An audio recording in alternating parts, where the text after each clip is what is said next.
রায়হান আজুল, রায়হানের নতুন একটা রিলিজ, এবং কোনো সুগার কোটিং না, কোনো হাইপ না। এই রায়হান আজুল আসলেই ডিওর ওম কোলোন এই ফ্রেগ্রেন্সটাকে ভালো মতোই রেপ্লিকেট করতে পারছে, যে খুব মানে একেবারে বেশ ভালোই 1:1 এরকম বানাইছে।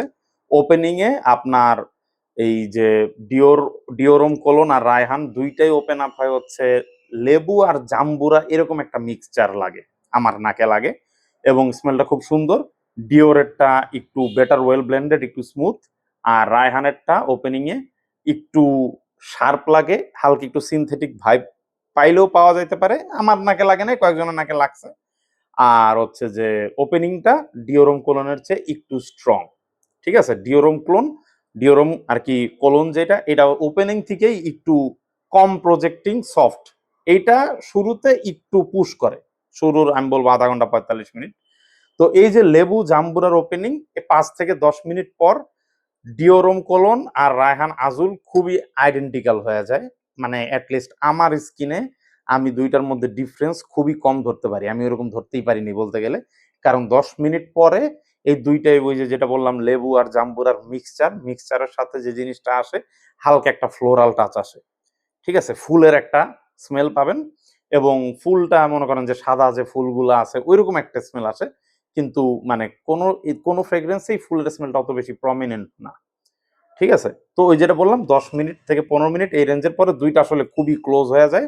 আর পারফরমেন্সের কথা যদি বলি, ডিওরোম কোলন 2 ঘন্টাও যায় না। মনে করেন যে যদি এসি রুমে থাকেন তাহলে 2 ঘন্টা একটু বেশি মাঝে মধ্যে যায় যদি ওভার স্প্রে করেন। আর রায়হান আজুল ওই জায়গায় 3 ঘন্টার মতো আমি রায়হান আজুল থেকে পারফরমেন্স পাইছি। ফার্স্টের 40-45 মিনিট একটু পুশ করে, এরপরে স্কিন সেন্ট হয়ে যায়। এরপরে আর কি ওইরকম খুব বেশি প্রজেকশন পাওয়া যায় না, জামায় 3 ঘন্টার মতো যায়। এই হচ্ছে এই দুইটা পারফিউমের কথা। এইটা মানে কোনোটাই ওইরকম ভালো পারফরমেন্স ওয়ালা ফ্রেগ্রেন্স না। পারফরমেন্স খুঁজলে এই ফ্রেগ্রেন্স নেওয়ার কোনো দরকার নাই। আর যদি আপনি স্মেল এই ডিওরম কোলনের ডিএনএটা ভাল লাগে তাহলে আপনার এটা ভাল লাগবে। এই ওপেনিং কিংবা এই ফ্রেগ্রেন্সের ডিএনএটা অনেকের কাছেই দেখছি যে কেউ কেউ বলতে শুনছি যে একটু টেস্টি স্যালাইনের মতো লাগে স্মেলটা। আবার অনেকের কাছে বলতে শুনছি যে ক্লিনিং প্রোডাক্টস থাকে, বাসা বাড়িতে বিভিন্ন আর কি ক্লিনার থাকে, ওই ক্লিনিং প্রোডাক্টস, লেমন ফ্লেভারের যে ক্লিনিং প্রোডাক্টস গুলো থাকে, ওই রকম একটা স্মেল নাকি এই আজুল থেকে অনেকেই পায়। ঠিক আছে, এখন ঘটনা হচ্ছে যে যেহেতু লেবু প্রমিনেন্ট একটা ফ্রেগ্রেন্স, ওই রকম ভাইব পাওয়াটা স্বাভাবিক। অনেকে পায়, আমি ওরকম, আমার নাকি ওরকম লাগে না। আমার কাছে এটা খুবই সুন্দর লাগে। ডিওরম কোলোনা আমার কাছে খুবই সুন্দর লাগে। এই ডিএনএটা আমি পার্সোনালি 10-এ 10 দিব। এই কারণে আমি এটার পারফরমেন্স না থাকা সত্ত্বেও 200 ml একটা হিউজ বটল কিনছি। আর এটাও আমার কাছে মনে হয়েছে যে ওর্থ বাই, যদি আপনার জাস্ট স্মেলটা পছন্দ হয়। যদি আপনি স্মেল পারফরমেন্স একসাথে একটা প্যাকেজ হিসেবে কম্পেয়ার করেন, এটা আসলে ওইরকম ভালো কোনো প্যাকেজ না, কারণ পারফরমেন্স অত ভালো না। 3 ঘন্টা হাইয়েস্ট গেলে যাবে। আর দাম হচ্ছে 2300 টাকা।